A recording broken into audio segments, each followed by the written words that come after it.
Hello everyone, this is part 22 of What If Naruto Had a Hug That Changed Everything, and I hope you guys enjoy this video and to like, to subscribe, to share, and check out the playlist, to see more comment down below. Now let's start the intro. They call me a god. They call me a god. They call me a god. Join my membership, the perks are great. It's in the description. Be sure to like and subscribe, it gives me more motivation. Enjoy. Please be okay, please be okay, please be okay, please be okay, she chanted over and over during her massive dash, Narutoo. After about a minute or so of running and screaming his name, Sakura had ran into a troublesome brush of dense vegetation. She frowned before pulling out a kunai to cut through the brush as quick as she could and was making some impressive head. Once she plowed through the vegetation, she immediately stopped in her tracks. Sakura had entered a vastly open area of the forest, one with river banks and beautiful trees surrounding the area. It was weird though, it was as though it were an arranged part of the forest, filled with lush beauty and a refreshing scent. Sakura, however, was completely oblivious to all of this. The only thing she saw, the one thing that her eyes were unlucky enough to look at, was Naruto pinned to a boulder, abdominally impaled. 1, 2, maybe 3. Sakura really couldn't tell how many beats her heart had skipped at that moment. She just stood there, staring at the atrocity before her, her surroundings nulled out by her soul-blasting shock. The nearly unbearable sensation inside of Sakura was taking quite the toll. Her eye pupils became blank and her mouth was agape. Quote. No, she inwardly denied as her eyes squinted and began pouring tears of agony. No. No. Naruto's limp and lifeless form dangled from the boulder. Blood almost pouring off of his horribly CS-pled body. It was almost enough to make Sakura's insides fall out of all of her openings. The pink-haired kunoiki unconsciously dropped her kunai and walked over to her fallen kitsune. Well, she tried to walk. The level of her shock or sadness was so great that her coordination was distraught and her walk was reduced to weakly dazed stumbles. Even how only seconds were rolling by, time was seemed agonizingly slow for Sakura. The closer she came to the bloody Naruto, the more it felt as though her world was crashing down all around her. Suddenly, Naruto let out a cough. He was alive. With a gasp, the still teary-eyed Sakura stopped for a brief moment. Naruto, she screeched before dashing to him. The moment that she got close, however, she saw just how badly Naruto had been CS-pled. The log that pierced through him nearly rendered him in half. The blonde struggled greatly merely to lift his hands to the log, his eyes widened with indescribable pain. Sakura, Chakla he choked out, spewing a frightening amount of blood out of his mouth. This horrific sight only made Sakura tear even more as her breathing became shallow and frantic. God no, she hollered with a loud raspy tone before latching her hands upon the log. Hold on, Naruto. I'm bringing you back to the village. The blue Genin's eyes dimmed before he could reply. In a sudden attempt to remove the sharpened lumber by pulling it with much force, Naruto howled in agony. This, alone, sent a blazing ping through Sakura's heart as she immediately knew that she was the cause. She cried even louder.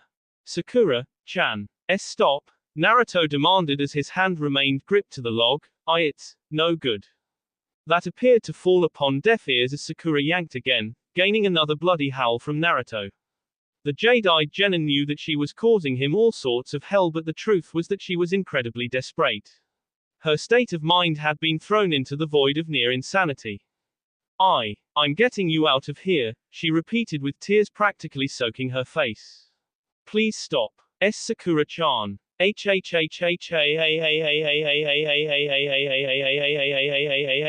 Naruto yelled as the flames of agony threatened to take him completely. Of course, Sakura matched that with her own lament, inwardly kicking herself for causing him even more pain. Without either of them realizing it, the same purple chakra that Naruto emanated minutes ago, slowly appeared at the brim of his gaping wound and the death lumber. With one last scream of sorrow and anguish and a little unseen help from Kyubi, Sakura miraculously managed to yank the log out of the boulder and free the boy, but at a great price. When the choking and heaving Naruto fell to the ground, Sakura immediately crashed to her knees beside him and cradled his head to her chest, rocking back and forth. Oh my god, I'm sorry. I'm so sorry, Sakura hysterically whispered with widened eyes. The unfortunate shinobi was totally unable to respond, as his body was now going through several involuntary spasms while constantly hacking and gushing blood all over himself. And Sakura, the pink-haired female, was so aghast with overwhelming grief and hysteria, she actually started to cry a little harder as she refused to release Naruto's head. After 3 more random spasms, the blue-eyed genin spewed another serving of his blood with such force that it splashed itself upon Sakura's arms and chest. Her hysterical sobs were silenced, replacing them with trembling breaths. She shivered like a leaf and felt as though she were paralyzed. At around this time, Gaara had fully recomposed himself and fully processed what had just happened. The last and most important thing he noted was the critically plummeting life force that most definitely belonged to Naruto. To be blunt, Gaara was shocked. He was fighting his strongest and most resourceful opponent ever, and he was easily dispatched. Though it wasn't a direct effort, whosoever committed this action was presumably scared. Then, he felt it. 2 enormous chakra signals emitting from the west. Gaara snapped his head to that very direction with a look of stun and amazement on his face. This of course was quickly replaced by a sickening smile. He ha ha ha ha ha ha ha ha ha ha ha. Such power. Surely a power of this caliber, capable of eliminating such worthy prey, can prove to be a most electrifying thrill, he bellowed before launching himself toward the source of this enormous power. Meanwhile, Sakura and the Naruto remained in their previous position, with Sakura tightening her grip upon his head, desperately reminding him that he was not alone, that she was there. But the situation wasn't any less bleak. Naruto continued to heave and bleed to death in her arms, and once again, Sakura felt powerless to do anything about it. The most she was able to provide was her tears and cries. She couldn't save him. Naruto. It's going to be all right, she quietly sobbed while daring not to look at the gaping hole in his body. Everything's gonna be okay. We'll get you back to the village, and wine. I never asked you to do this. I never wanted this. Sakura was no doctor, but she could tell that Naruto went into shock only moments ago. His pupils were dilated and his breathing became slowed as his body's convulsions rapidly decreased in numbers. As much as it crushed her soul to face it, she knew that her Naruto's time was almost done. Sakura's eyes shut tightly as her tears continued to fall off of her face at an alarming rate, but her grip never faltered. Don't go, Naruto. Please, don't go. I can't take it, she whined. In a momentary lapse of subconscious reaction, Naruto's breathing evened out as his lips began shifting and turning as though trying to utter words of some kind. His arms impulsively rose with his palms open as though mimicking a child begging to be held. LLHH, he muttered with his head swaying from side to side. Love. Sakura's eyes shot open before she looked down at Naruto, her grip finally weakened. One of the blonde's hands reached up and unwittingly caressed Sakura's arm. I love you, he whispered through his subconscious daze. I love you. With his head now held only inches from the ground, many tears sped upon his faces by a sobbing Sakura. She could tell that he was still in shock. His eyes were half open, but his breathing began dangerously weak. Sakura felt as though her heart was going to give out on her. Naruto's words brought on much more pain than anyone could even begin to fathom, despite the subconsciousness. Finally, she snapped. Sakura lifted her head skyward and screamed to the heavens. Everything had suddenly crashed and burned all around her. The pain of loss was quickly choking her in earnest, yet she screamed at the top of her lungs. When she absolutely had to stop and draw breath into her lungs, she screamed a name that had long since been a forgotten memory until now. Sasuke-kun. Help. Of course, not too far from that area, Sasuke, along with Pakken, heard his name yelled out. Recognizing the voice almost immediately, Sasuke turned to the east and dashed off as fast as humanly possible, with Pakken struggling to keep up. Normally keeping up wouldn't be a problem, but ever since he had turned back to follow the 2 genin after Sakura had her little outburst, his nose had picked up a scent that really started to bother him. Not only was it inhuman, but it was completely unreal. It was as though he had picked up a scent of pure death manifested into physical form. To be honest, he was a little focused on that rather than catching up, but he knew he had to accomplish the latter. Sasuke-kun, Sakura howled again as she held Naruto's head inches from the soil. With her hope fading quickly, the pink-haired female lowered her head, her tears never s. It's not fair. It's not fair, she howled before turning her full attention unto the boy in her arms, Naruto. Hang on. We're gonna get you. Naruto. That's odd. His eyes were still half open, he was staring right at her, but his pupils were completely devoid of all life and brightness. He was suddenly growing cold. He wasn't breathing. Naruto. Naruto, Sakura fruitlessly persisted, shaking him occasionally. No response. Naruto, she hollered again with a more forceful shake, only to see his head fall limply to the side. It was at that horrible moment that the truth slapped Sakura across the face with cruel intentions. Her eyes hopelessly gaped at the boy with her pupils trembling like mad. She couldn't believe it. She truly couldn't believe it. But it really happened, even after all that had happened between them, it had actually happened. Naruto was back upon the mountain where the log of death was thrown. Kitsune was hunched over with her arms crossed and a scowl on her face. When she saw Nekoshi's hand held out to her, she huffed, reached in her pocket, pulled out 50,000 ru and slapped it on his palm. Nekoshi snickered as he counted the glorious ways. 1, 2, 3, 4. God, I love my job, Nekoshi said, told Yar I'd hit him. Yeah, I choke, ya schmuck bastard, Kitsune replied, before her face fell into a serious sneer.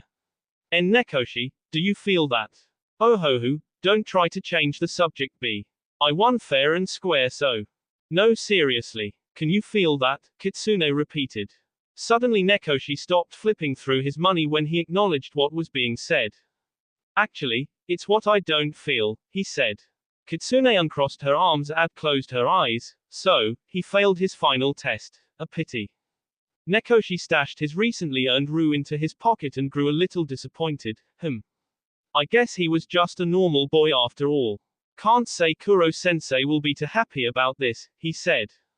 Yeah, he was really looking forward to the possibilities, she said before they both got a horribly nerve-wracking feeling. Nekoshi and Kitsune whirled around and saw their enraged sensei glaring at them. He didn't he? He gurgled. Nekoshi and Kitsune. Oh. Meanwhile, back in the sieged Konoha, the hundreds of clones that Naruto had created to aid the fight against Oto and Suna had all simultaneously stopped and trembled like cold puppies. Kakashi, who was aided by 3 of them, grew rather weary of what was happening. Left and right, he witnessed the clones around the stadium screaming before vanishing off of the face of existence, not limiting the ones aiding him. Before they vanished they uttered a very unsettling word. Poof. That word sent a ping through Kakashi's heart that he tried his damnedest to ignore, mainly because he had a war to focus on. Moving right along, Kakashi continued his part of the fight while the horrible feeling inside of him grew and grew. Naruto. Sakura remained paralyzed as she held Naruto's lifeless form and nearly drained of all the tears that she could shed. Naruto. Wake up, she begged, wake up. Gasp. Sakura didn't even need to turn around as she recognized the sound. She just knew that it was Sasuke, her eyes darkened behind her pink hair. The stunned Uchiha stood frozen with huge eyes as he gandered upon the horribly maimed Naruto. He stood there for roughly a minute before running to his comrades, immediately falling on his knees on the other side of Naruto.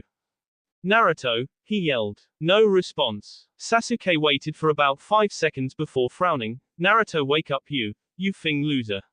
Wake up, he yelled again while fighting a war with the tears that threatened to fall from his eyes.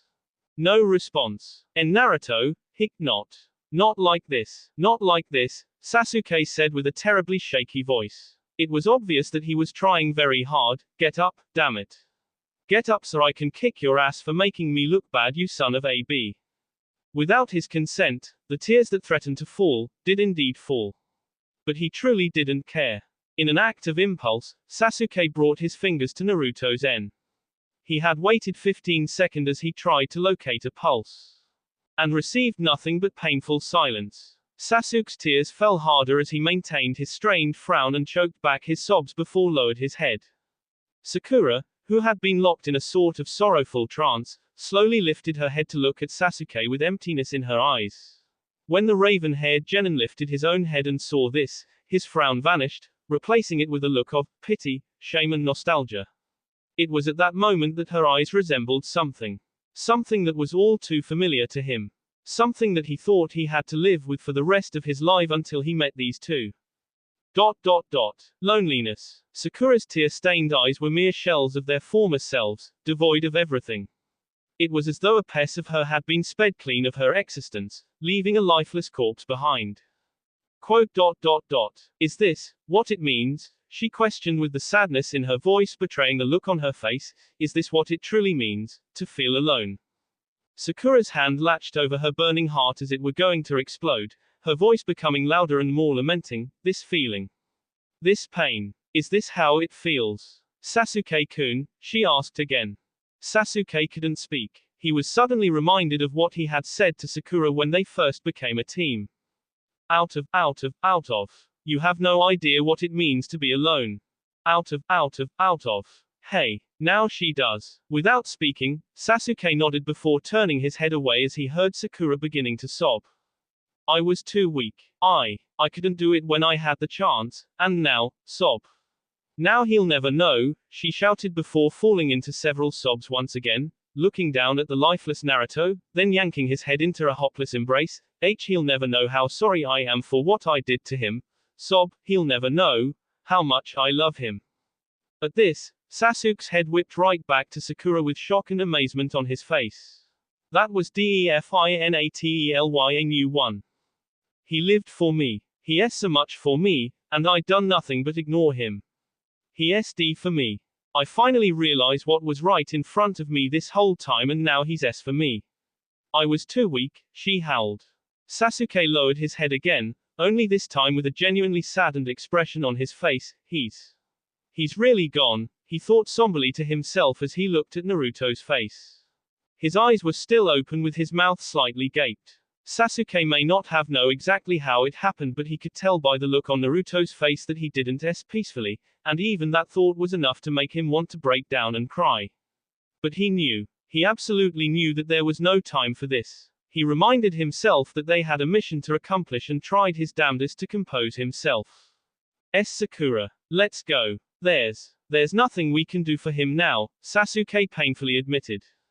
However, Sakura continued as though he didn't hear a thing. I yelled at him, Sasuke-kun. I said horrible things to him and I was too weak to own up for what I've done, she whined. Sakura, Sasuke said before hardening his stare, we must go. Let him rest. I wasn't strong enough. I couldn't do anything but sit here and let him in my arms. Sakura, Sasuke finally interjected before grabbing a hold of her arms to shake her out of her session of self-pity, causing her to finally drop Naruto's lifeless body. He's okay. He's and he's never coming back. At first, the distraught Kunoichi wanted to yell back at Sasuke for saying such things regardless of how utterly true it was. Plus, when she saw the pained tears on his face for the first time since she had ever met him, she was in no position or state of mind to yell at him. Instead, she lunged forward and wrapped her arms around Sasuke, burying her head into his chest and crying her eyes out. Naruto, she cried. Even if the black-clad Uchiha knew that there was no time for this, he couldn't help but return Sakura's embrace. For the first time ever, Sasuke shared Sakura's pain. He cried for her and offered his silent comfort through his embrace. Naruto, Sakura cried again. Out of. Absolute darkness. It was somewhat fitting. To him, it was almost as welcoming as the light. But of course, that's probably because he just impaled by a thing log. He could feel death's embrace and he welcomed it as he knelt before the great Kyuubi's cage, his physical form slowly manifesting into the surrounding darkness. Within the cage, Kyuubi stared down at the fading boy before him, his eyes beginning to dim out because of death creeping upon him. Kit. There was no response. The only sign of recognition was a lifeless smile on his face, staring directly at the sealed tablet that held Kyuubi in his prison. Kit. It would seem that our time has come. Yet again, no response. The empty shell that was once Naruto suddenly lifted to his feet and lurched closer to Kyuubi's cage. The great fox watched eagerly at the boy as his surroundings were growing ever darker. Then, he noticed Naruto doing something strange. Kyuubi's eyes slightly widened. What are you doing? Naruto reached for the sealed tablet. Kyuubi, you're free. X. That will be all for this video. Be sure to like, subscribe, share, and comment down below for more videos. Goodbye.